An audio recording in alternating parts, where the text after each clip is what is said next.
राहुल गांधी को बता रहा हूं, कांग्रेसियों को बता रहा हूं, उनके चमचों को बता रहा हूं। ट्रम्प का जो बयान था, ये आकर के पीएम खंडन क्यों नहीं कर देते हैं? पीएम क्यों बोलेंगे? पीएम कब बोले हैं? ट्रम्प ने बोला, ट्रम्प ने। ये मतलब इसको क्या तमीज है बोलने की? आपका जो विदेश मंत्री है जयशंकर है, वो जयचंद है। इंदिरा गांधी ने 2 टुकड़े कर दिए, टुकड़े नहीं किए, सरेंडर किया। नरेंद्र सरेंडर। राहुल गांधी के इस बयान ने खलबली मचा दी है और हर तरफ से लोग तरह तरह से इस बयान को ले रहे हैं। भाजपा के नेता भी काफ़ी जवाबी हमले हो रहे हैं, तमाम मामले हैं। और हमारे साथ पद्मपति शर्मा जी हैं, वरिष्ठ पत्रकार। उनसे हम बात करेंगे कि राजनीति अब किस दिशा में जा रही है, जो बयानबाजियां हो रही हैं वो किस दिशा में जा रही है। नरेंद्र सरेंडर। असल में उसको सीरियस लेने की जरूरत नहीं है। राहुल क्या बोलते हैं उनको खुद नहीं पता कि क्या बोले हैं। उन्होंने एक शब्द और आगे कहा कि जब भी कुछ इन पर मार पड़ती है तो भाजपा और आरएसएस जो है ये सरेंडर कर देती है। मुझे एक उदाहरण बता दें तो सरेंडर करने का। और निश्चित रूप से देखिए, आप जब आपके पहलगाम हुआ, उसके बाद सर्वदलीय बैठक में विपक्ष ने एक स्वर से कहा कि हम प्रधानमंत्री के साथ हैं। एलओपी के रूप में राहुल गांधी ने भी यही कहा था, लेकिन क्या अपने वचन पर वो कायम रह पाए? नहीं। इसलिए नहीं रह पाए कि बीच बीच में उनके और उनके साथियों के ऐसे बयान आते रहे कि जो बजाय भारत के पाकिस्तान की सुर्खियां बनते थे। चाहे पाकिस्तान के चैनल हो, चाहे पाकिस्तान के प्रिंट मीडिया हो, चाहे वो सोशल मीडिया हो, वहाँ उनको प्रमुखता से लिया जाता था। अब आपने पिछली बार हम लोगों ने चर्चा की थी, आप राहुल गांधी, तुम कोई मामूली सांसद नहीं हो इस समय। ठीक है, तुम्हारे पास 99 सांसद हैं, लेकिन प्रतिपक्ष के आप नेता हो, आपका कैबिनेट रैंक है, आपका एक मंत्री का दर्जा है। आपकी बात में गरिमा होनी चाहिए, एक गंभीरता होनी चाहिए। अगर किसी भी तरह की कोई बात करें तो आपको ये समझना चाहिए कि कितने तौल के आप बात कर रहे हैं। और इन्होंने हमेशा लिफाफिया बात की, लिफाफिया। अब बताइए, कौन ऐसा आदमी होगा, देश का जो राष्ट्रभक्त होगा, वो सरकार से पूछेगा कि ये बताओ कितने जहाज गिरे, आपके कितने जहाज गिरे? अरे पूछना ये चाहिए था कि आपने पाकिस्तान के कितने जहाज गिराए, आपने पाकिस्तान को कितनी चोट पहुंचाई, कितने आतंकियों का वध किया। बजाय इसके आप उल्टे सवाल पूछ रहे हो और ये उम्मीद करते हो कि आपको बताया जाए। और ऊपर से और कि भाई लोकसभा का विशेष सेशन बुलाइए, जब 3 जुलाई से शुरू होने वाला है मानसून सेशन, तो आपको क्या ज़रूरत है इस बात को करने की? क्या आप चाह रहे हैं कि वहाँ की जो चर्चा हो उसमें जो अंदर की बात है वो आपको बता दी जाए? आप बेहतर होता है कि आप रक्षा मंत्री से, विदेश मंत्री से, प्रधानमंत्री से निजी मिल लेते, एक सर्वदलीय प्रतिनिधिमंडल जाके उनसे मिलता, बताइए हमको क्या स्थिति है, उनको वो ब्रीफ कर देते। और ब्रीफ हुआ भी है। आप ये देखें कि डिफेंस की जो संसदीय समिति है उसमें सारी बातें स्पष्ट हो गई हैं। और आपने बजाय इसके करने के लिए अब ये मांग कर दी है कि अच्छा उसमें आप क्या करेंगे, छिछाल इधर करेंगे, अनावश्यक करेंगे। और आपको ये मालूम नहीं है कि कितनी क्षति पहुंची है पाकिस्तान को। लेकिन कांग्रेस के लोग ये कह रहे हैं कि मोदी आकर के इस बात का खंडन क्यों नहीं कर देते कि ट्रम्प ने जो कहा है कि व्यावसायिक रिश्तों के कारण हमने युद्ध बंद करवा दिया, ट्रम्प का जो बयान था, ये आकर के पीएम खंडन क्यों नहीं कर देते हैं? पीएम क्यों बोलेंगे? पीएम कब बोले हैं? ट्रम्प ने बोला, ट्रम्प ने एक हैसियत है पीएम। देखिए, पीएम अगर अमेरिका में होते, ट्रम्प के साथ होते तो वो जरूर कुछ बोलते, और बोला भी है उन्होंने। अपना दोस्त बताया, हाउडी मोदी का जो प्रोग्राम हुआ उसमें कि अब की बार ट्रंप सरकार, यहाँ तक कहा। लेकिन ये भी हर कोई जानता है कि ट्रंप कितने बड़ बोले। उन्होंने एक बात क्या कही मालूम है? भारत और पाकिस्तान के बीच में कश्मीर मुद्दे को 1000 साल से विवाद चला आ रहा है। कितने वो पठित हैं, यह समझ लीजिए कि अरे वो कश्यप ऋषि का था कश्मीर, कश्यप ऋषि का बसाया हुआ, वहाँ हिंदू बाहुल्य क्षेत्र था। और जब उस आगे नहीं कंट्रोवर्सी में पढ़ना चाहता, लेकिन दो राय नहीं है कि कश्मीर से ब्राह्मण जो है वो गए थे वहाँ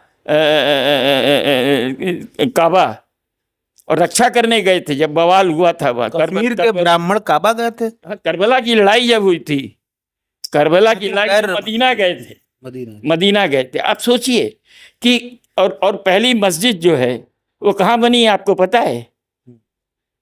पहली मस्जिद दुनिया में, सबसे पहली मस्जिद केरल में बनी और हिंदू राजा ने बनवाई। बहुत बड़ा। आप ये मतलब इसको क्या तमीज है बोलने की? आप देखिए, ये कहा गया कि जयचंद हैं, आपका जो विदेश मंत्री है जयशंकर है वो जयचंद है, वो क्या बोलते मीर जाफर है। ये तुलना की गई कि पहले ही बता दिया, गलत है। आज जो हमारे जनरल हैं सीडीओ, उन्होंने साफ साफ, चौहान साहब ने बता दिया कि जैसे ही हमने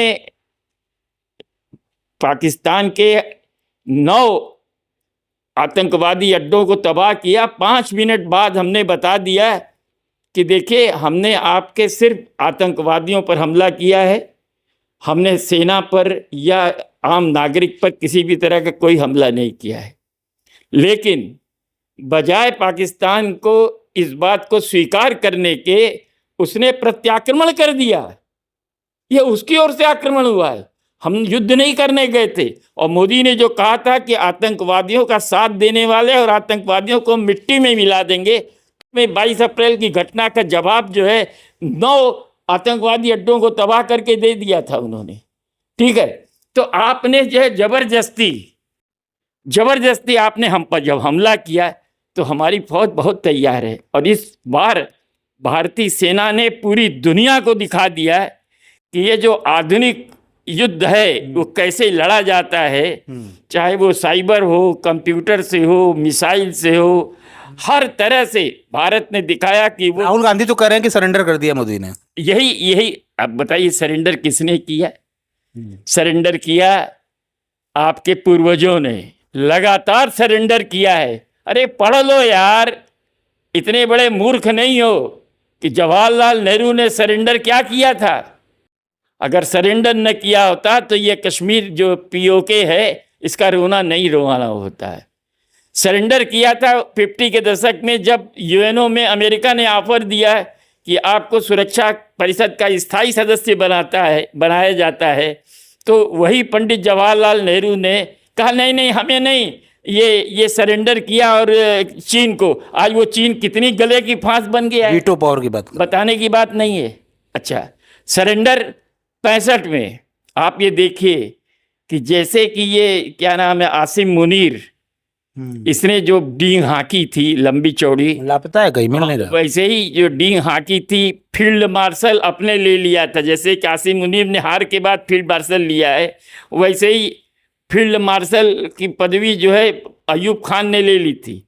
और 65 में जब हमला करने चले तो जानते हो क्या कहा था उसने कहा था कि हम दोपहर में सुबह का नाश्ता श्रीनगर में करेंगे और दोपहर का भोजन लंच जो है वो दिल्ली में होगा, और दिल्ली हम फतेह कर चुके होंगे। और हुआ क्या कि सरेंडर करना पड़ा, त्राहिमाम। मैं बताऊंगा आगे कि क्या हुआ था। और आप ये सोचिए कि वहाँ ताशकंद में सोवियत संघ और अमेरिका के दोहरे दबाव में शास्त्री जी को झुकना पड़ा, समर्पण करना पड़ा, और ताशकंद समझौता हुआ। हमने हाजी पीर ले लिया था। हम लाहौर के नज़दीक, मैं पाकिस्तान गया हूँ, लाहौर के बिल्कुल नज़दीक में बहती है छोगिल नहर, और वो ठंडी सड़क में भी जाती है, वहाँ की एक बहुत खूबसूरत सड़क है, वहाँ भी जाती है। वहाँ हमारी फौज पहुँच चुकी थी। कश्मीर के काफ़ी भाग पर आपने कब्जा कर लिया था, आपको पीछे हटना पड़ा। ये सरेंडर है। सरेंडर 71 में हुआ कि आप तो बड़ा चीख चीख के बोलते हैं कि साहब सेना की, फौज की हम बहादुरी की दाद देते हैं, लेकिन सरकार जो है ये गलत है, सरकार समर्पण करती है। कब आपने फौज को क्रेडिट दिया है? 71 की वार में फील्ड मार्शल हुए, बाद में सैम मानेकशॉ। कभी मानेकशॉ का तो फोटो नहीं लगाया, मानेकशॉ का तो नाम नहीं लिया। इंदिरा गांधी ने 2 टुकड़े कर दिए, टुकड़े नहीं किए, सरेंडर किया। 93,000 फौजियों को आपने गिरफ्तार किया हिरासत ये के तो लिए। हाँ, ये पिछले शो में भी आपने कहा था। सुनिए, अभी हम मैं बता रहा हूँ कि सरेंडर, उसको कम से कम राहुल गांधी को बता रहा हूँ, कांग्रेसियों को बता रहा हूँ, उनके चमचों को बता रहा हूँ कि सुनिए सरेंडर कब कब हुआ है। और वो 71 में जो सरेंडर हुआ है कि आपने उनको छोड़ दिया, उनको रिहा कर दिया, कश्मीर पीओके के मामले को सुलझाए बिना। 1/3 फौज आपके कब्जे में आ चुकी थी, लेकिन आपके अपने 54 और 56 जो युद्ध बंदी थे, सड़ सड़ के मर गए, उसको आपने नहीं लिया। इसको कहते हैं सरेंडर करना।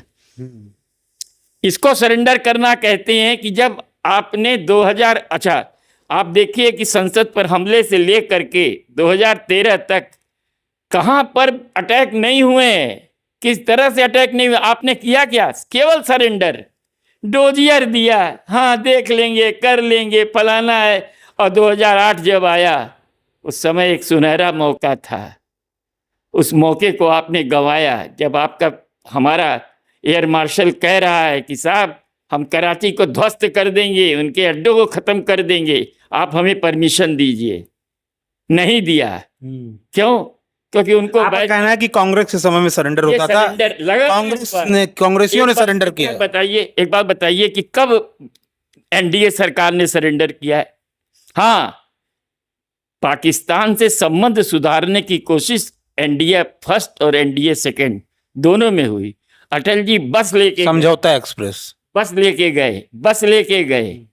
उसका जवाब क्या दिया? उसी दिन 21-22 सिखों की हत्या, निर्मम हत्या की गई कश्मीर में। क्यों? क्योंकि वहाँ लोकतंत्र तो एक मजाक है, जमहूरियत वहाँ नहीं है। वहाँ असली जो शासन है वो वहाँ सेना का है, फौजियों का है। यस, उनका जो पाकिस्तानी आर्मी है उसका है। आप ये देखिए कि कारगिल किसने किया था? मुशर्रफ ने किया था। बाद में कबूला, कहा मुजाहिदीन आए, मुजाहिदीन, कई मुजाहिदीन नहीं आए। वो विशुद्ध रूप से जो थे वो वही थे जो आर्मी के लोग थे, और उनकी शव तक उठाने से इनकार कर दिया। भारतीयों ने बड़े सम्मान के साथ उनका शव किया। तो आपने देखिए कि वो अपनी ज़िंदगी दांव पर लगा करके मोदी गए, जिसको कहते हैं बिरयानी खाने नहीं गए थे। वो ईमानदारी से चाहते थे कि हमारे पड़ोसी के संबंध अच्छे हों, लेकिन बार बार उनको जवाब क्या मिला? पीठ में छुरा भोंका। जो सल्तनतों की आदतें रही हैं, जलालुद्दीन को मार के अलाउद्दीन गद्दी पे बैठा, औरंगजेब शाहजहां को मार करके युद्धबंदी बना के अपने भाइयों का कत्ल किया, वही चीज़ पाकिस्तान की डीएनए में आ गया है, और वही उसने किया। पठानकोट हुआ, उड़ी हुआ। उड़ी पर मैंने लिखा था कि धैर्य रखिए, प्रतीक्षा कीजिए, जो कभी नहीं हुआ वो होगा। और 27-28 को जो है तारीख को, सितंबर में सर्जिकल स्ट्राइक, वो जो सर्जिकल स्ट्राइक, घर में घुस के मारे हैं, घर में घुस के मारा और पैदल अंदर गए, मारा। सरेंडर कब किया? सरेंडर कब किया? जब आपने पुलवामा किया, और आपने जब हमारी सर्जिकल स्ट्राइक हुई तो कहा कोई प्रमाण है, कोई सबूत है। और जब पुलवामा का बदला लिया उनके अड्डे को मार करके, तो क्या कहा आपने? कौवे मरे, 2 कौवे मरे, पेड़ गिरे। और जबकि हकीकत ये थी कि पूरा का पूरा 300 जो था आतंकवादी इजरायली बम था, जो सीधे अंदर जाता है, अंदर जा करके छितरा देता है। 300 आतंकवादी मारे गए। कब सरेंडर किया? अभी जब हुआ तब उन्होंने कहा था कि हम आतंकवादियों को। अच्छा, सिंदूर को लेके मेन स्ट्रीम मीडिया में काफी चला कि बिल्कुल गलत था। मैंने आपने देख मेन मुख्य धारा मेन स्ट्रीम मीडिया ने चलाया पूरा, लेकिन फेक न्यूज निकली ना, बड़े बड़े पत्रकारों ने चलाया। वो बड़े बड़े पत्रकार कौन है आप भी जानते हैं। फेक न्यूज निकली बाकायदे। अमित मालवीय ने तो कहा कि फेक न्यूज है, सारे अखबारों में आ गया फेक न्यूज है। अरे कौन ऐसा करेगा यार। हालांकि मेरा मानना है तो मैं जरूर सुहागिनों को सिंदूर पहुंचाता कि आपके सुहाग की रक्षा करना हमारा पहला धर्म है, कर्तव्य नहीं है, धर्म है। वो करता। लेकिन जो इसको इस नैरेटिव को लिया गया है कि सिंदूर तो केवल दूल्हा दुल्हन को दान कर सकता है। अरे यार, सिंदूर का तुमने मजाक उड़ाया। तो सच्चाई तो ये है राहुल गांधी कि आपने सरेंडर किया, आपके पूर्वजों ने सरेंडर किया और आप तक करते चले आ रहे हो। क्या आप सांसद नहीं थे? और सरकार कौन चला रहा है? सरकार तो आपकी माता जी चला रही थी ना, बिना किसी अकाउंटेबिलिटी के, बिना किसी जवाबदेही के।